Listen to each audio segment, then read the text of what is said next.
지난주까지 저는 사사기의 말씀을 묵상하고 이제 사무엘상을 묵상을 시작을 했습니다. 네, 사무엘상의 첫 부분은 한 아이를 낳지 못하는 여인이 하나님 앞에 기도하고 하나님 앞에서 무릎 꿇고 또 하나님께서 혹시 아이를 주신다면 이 아이를 평생 하나님께 드리겠다는 한 여인의 정말로 슬프지만 어떻게 보면 하나님께서 그 암울한 시대에 한 여인을 통해서 그 시대를 향해서 울고 그 시대를 향한 하나님의 말씀을 마음을 또 보여주는 그러한 말씀으로 시작합니다. 그렇게 해서 드디어 하나님께서 준비하신 그 아이가 태어나게 됩니다. 이 아이는 어렸을 때 엄마의 젖을 떼고 성전에 맡겨지게 됩니다. 대략의 나이는 당시 젖을 떼는 나이의 아이를 생각을 해보면 두 돌 정도 지났을 때요. 이제 기저귀도 떼고 젖도 떼니까 다른 사람이 키워도 충분할 그 시기라고 많이들 얘기를 합니다. 그러니까 한국 나이로 하면 3살 혹은 4살. 예. 지금 저희 아이들보다 생각하니까 더 어리더라고요. 그래서 그 아이는 엄마의 손을 떠나서 이제 엘리 제사장에게 키워집니다. 당시 성전에는 성전 일을 돕는 많은 여인들도 있었다고 합니다. 예. 아주 작은 부분에서 보이지는 않지만 제사에 직접 관여를 해서 제사를 드리진 않지만 제사 하나님께 예배드리는데 필요한 모든 곳에서 하나하나 봉사하는 손길이 있었다고 합니다. 아마도 그러한 여인들에게서 돌보아졌을 거라고 성경학자들은 말하고 있습니다.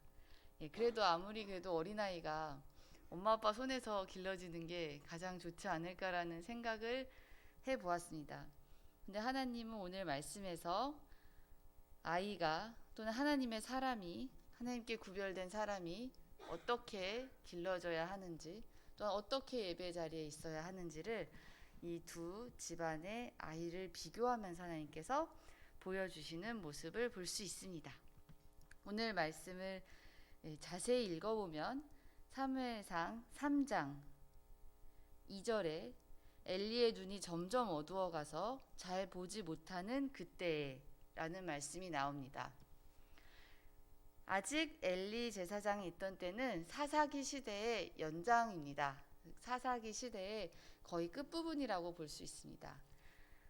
그때는 사사들이 치리하던 시대에는 각기 백성이 자기 소견에 옳은 대로 행하였다는 말씀이 사사기에 종종 나옵니다.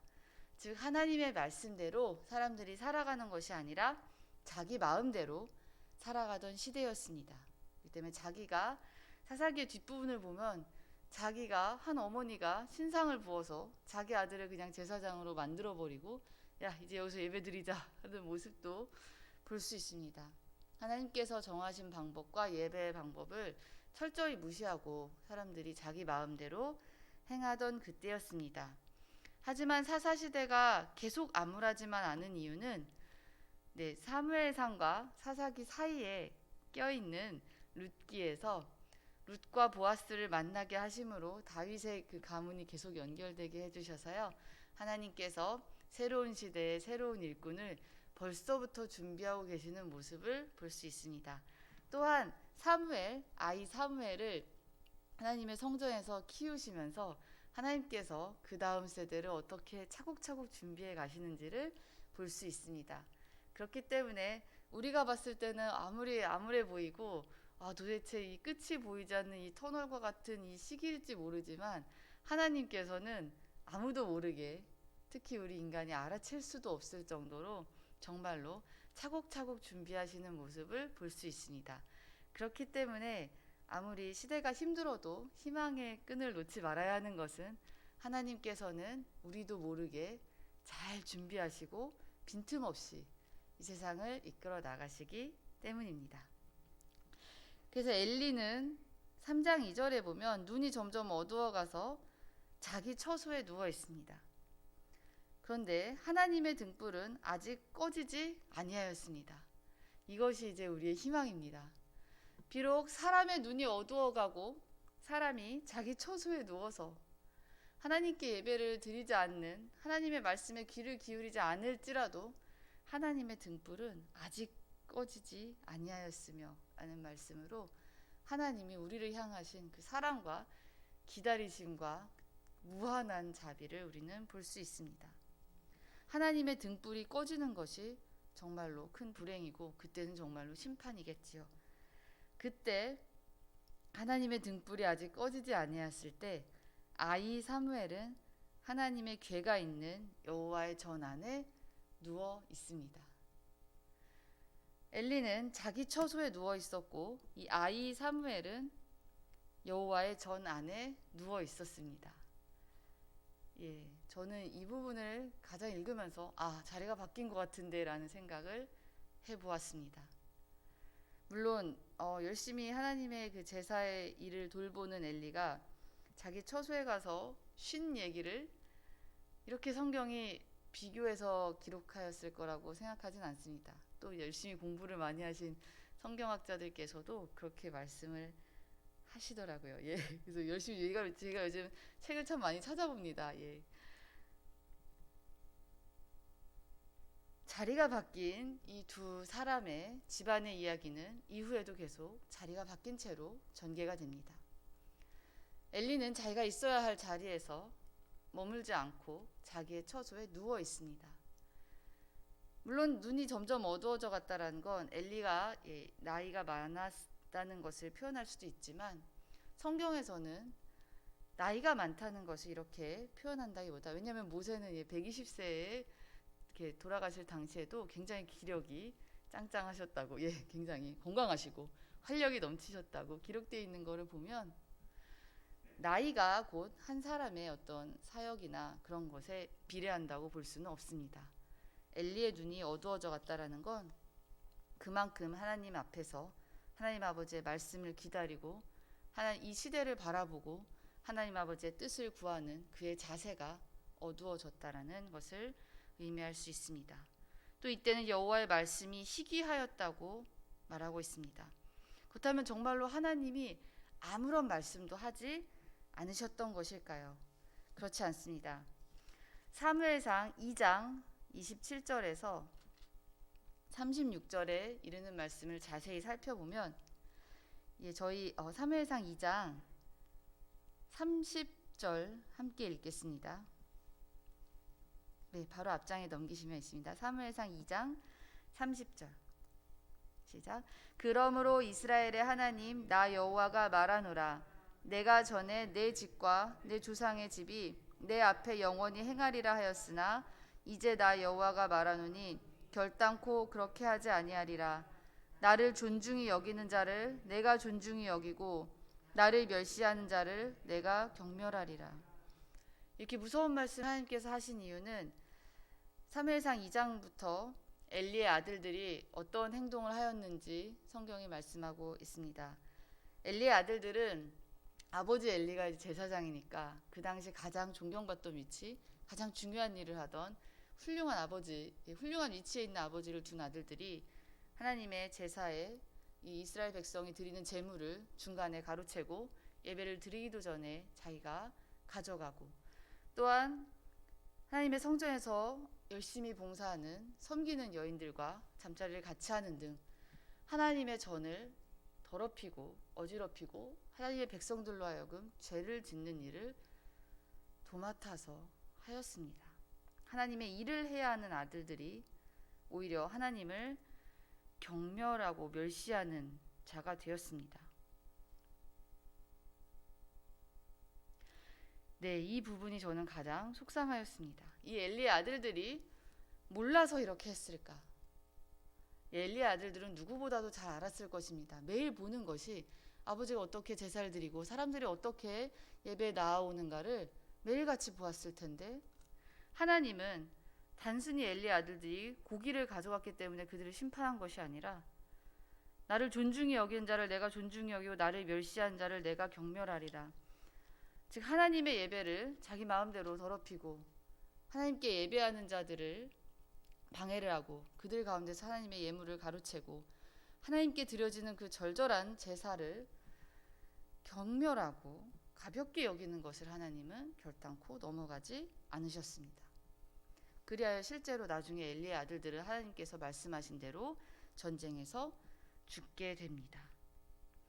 엘리는 이후에도 하나님의 성전에서 기도하는 모습을 사실 보기 힘듭니다.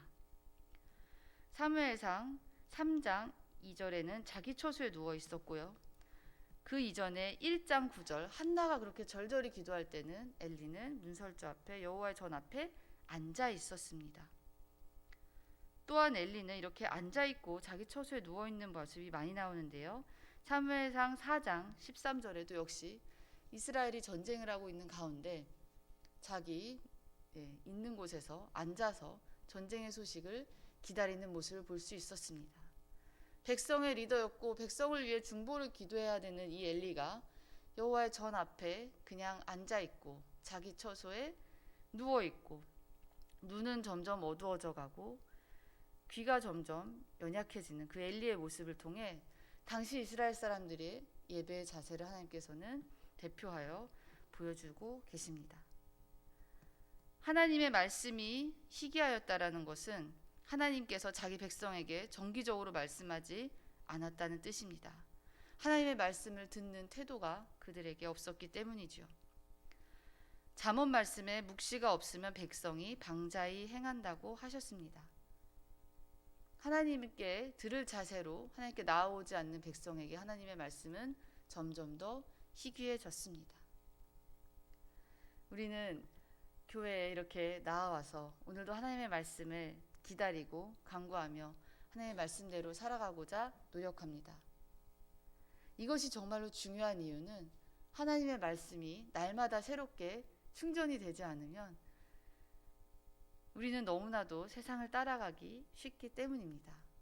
심지어는 하나님의 전 안에서 하나님의 전 곁에서 늘 살아도 하나님의 말씀을 들으려고 하는 그 마음의 자세와 간절함이 없으면 엘리와 엘리의 아들들처럼 될 수 있습니다. 그렇기 때문에 성전 곁에 앉아 있거나 성전 문 앞에 앉아 있는 것이 아니라 사무엘처럼 여호와의 전 안을, 그리고 아이니까 이제 피곤해서 밤에 누웠겠죠. 사무엘처럼 듣는 귀로 하나님 앞에 나아와야 할 것입니다. 그렇게 해서 하나님께서 드디어 사무엘에게 말씀을 하십니다. 사무엘에게 하신 말씀은 사실 새로운 말씀이 아니었습니다. 왜냐하면 하나님은 사무엘에게 엘리 가문에 이제 저주가 임할 것이라는 것을 아무것도 모르는 어린아이에게 말씀을 하십니다. 정말로 어린아이지만 하나님께서 이제 그에게 말씀하신 이유는 그를 새로운 제사장으로 세우실 것이기 때문입니다. 하나님은 능치 못하심이 없습니다. 아무리 부모를 떠나 혼자 그 어린아이가 정말로 외로울 수도 있지만 그곳에서 하나님 앞에서 길러지지만 오히려 그 아이는 사람의 손길이 아닌 하나님의 손 안에 있기 때문에 하나님의 손 안에서 더욱더 튼튼하게 자라날 수 있는 것입니다. 그렇게 아버지가 애지중지하고 하나님께서 나중에는 엘리에게 이런 말을 하십니다. 네가 나보다 아들들을 더 중히 여겼다. 그렇게 하나님보다도 더 중히 여겼던 이 아들들은 하나님의 제사를 멸시하고 아버지의 말씀도 듣지 않게 되지만 부모를 떠나 부모의 손길은 없지만 하나님의 손 안에서 구별되어 키워진 이 아이는 오로지 하나님 앞에서만 자라나게 됩니다. 이후 엘리의 아들들의 죄악은 점점 더 심해지는 이야기가 나오는데 아이 사무엘이 점점 자라매 여호와와 사람들에게 은총을 더욱 받더라 라는 말씀이 계속해서 반복되고 나오고 있습니다. 하나님에게 은총을 받고 사람들에게 사랑을 받는 이 아이의 그 비결은 그렇게 대단한 것이 아니었습니다. 즉 여호와의 전 안에 계속 머물면서 하나님의 말씀에 귀를 기울였다는 것입니다. 세상의 방법으로 자라는 것이 아니라 하나님의 방법으로 하나님께 구별되어서 하나님의 전을 사모하여서 어린아이 때부터 자란 이 아이는 정말로 나중에 훌륭한 일을 하게 됩니다. 온 이스라엘이 그가 하나님의 말씀이 그에게 있는 것을 알게 되었고 그는 이후 두 왕에게 기름을 부어 왕을 세우는 아이가 됩니다. 사무엘이 특출나고 사무엘이 어렸을 때부터 하나님께 구별되어 태어나긴 했지만 어떤 사무엘의 역량이 아니라 그가 자라나면서 여호와의 전 안에 있었기 때문에 그것이 가능했다고 말합니다. 저는 하나님의 말씀이 희귀하였다라는 말씀이 참 마음이 아팠습니다. 오늘날은 정말로 말씀의 홍수 시대에 저희가 살고 있습니다. 너무나도 감사하게 이 인터넷의 기술로 제가 클릭만 하면은 너무나 좋은 말씀을 많이 들을 수 있습니다. 이때에도 하나님의 말씀을 가르치는 일들이 끊어지지는 않았을 것입니다. 문제는 그런 하나님의 말씀을 받아들이는 자세입니다. 내가 정말로 그냥 앉아있고 문 앞에 앉아있고 또는 그냥 내 처소에 누워서 말씀을 그냥 펴고 인터넷을 클릭하는 것이 아니라 여호와의 전 안에 있는 마음과 자세로 내가 여기 있으니 말씀하옵소서라고 무릎 꿇는 그 아이의 심정을 회복하지 않으면 말씀의 홍수인 이 시대에 오히려 정말 하나님의 말씀이 희귀하게 느껴지는 시대를 저희가 경험할 수 있습니다. 아무리 쏟아지는 말씀이 많아도 그 말씀을 받아들이고 그 말씀대로 살려고 하는 무릎 꿇는 자세가 없다면 우리에게 말씀하시는, 우리를 감동시키시고 우리의 삶을 변화시키시는 하나님의 말씀은 희귀할 것입니다. 하지만 이렇게 사사기의 말씀과 사무엘상 초반부의 말씀이 서두에서 말씀드렸지만 계속 힘들고 어두운 것만은 아닌 것은 하나님께서 점점 이 아이를 키우시고 있기 때문입니다. 어제 저희 중고등부는 아이들과 함께 선생님들이 이제 각 반별로 모임을 가졌습니다. 그래서 제가 성경 퀴즈 미션지를 내줬는데요. 우리 아이들이 생각보다 굉장히 잘하더라고요. 선생님들이 많이 도와주지만 그래도 선생님이 도와주기 전에 그 아이들이 미션지를 하나하나 작성을 하고 선생님과 모여서 여러 가지 고민을 나누고 기도 제목을 나누고 함께하는 모습을 통해 역시 하나님이 살아계시고 이 아이들을 준비시키고 계시구나 라는 희망을 보았습니다. 저는 매주 이렇게 사무엘 같은 아이들을 만나고 있습니다. 정말로 힘들고 예배가 힘들어지고 모든 것이 어두워 보이는 이 시대 속에서도 하나님은 분명히 일하고 계십니다. 하나님은 지금도 하나님의 여호와의 전에 누워있는 아이 같은 순수한 사람들을 찾고 계십니다. 하나님은 특권을 가진 제사장층이 아니라 하나님 앞에 무릎 꿇고 하나님의 말씀에 귀를 기울이려고 하는 사람들을 지금도 찾고 계십니다. 귀한 우리 교회가 이런 아이 사무엘과 같은 역할을 하는 이 시대에 정말로 힘들지만 아이 사무엘처럼 주님 말씀하시옵소서 내가 여기 있나이다. 여호와의 전을 사모하고 내 자리가 내 집이 아닌 여호와의 전이 곧 내가 있어야 할 곳이라는 것을 늘 항상 잊지 않고 이곳을 사모하는 우리 아름다운 교회가 되기를 간절히 원합니다. 기도하겠습니다. 하나님 감사합니다. 여호와의 전을 사모하였던 이 아이처럼 우리 마음에 하나님의 말씀을 사모하고 하나님의 말씀을 들으려고 하는 마음을 부어주셔서 정말로 순수하게 아이처럼 이 어두운 시대에 하나님의 말씀을 경청하는 우리가 되게 하여 주시옵소서. 이 시대가 어둡지만은 않은 것은 하나님께서 우리를 세우셨기 때문입니다. 하나님, 우리를 세우시고 우리에게 말씀을 주시니 감사합니다. 오늘도 이 세상에서 말씀대로 살아가는 빛과 소금과 같은 우리 교회 사랑하는 성도님들이 될 수 있도록 도와주시옵소서. 감사드리며 예수님의 이름으로 기도했습니다. 아멘.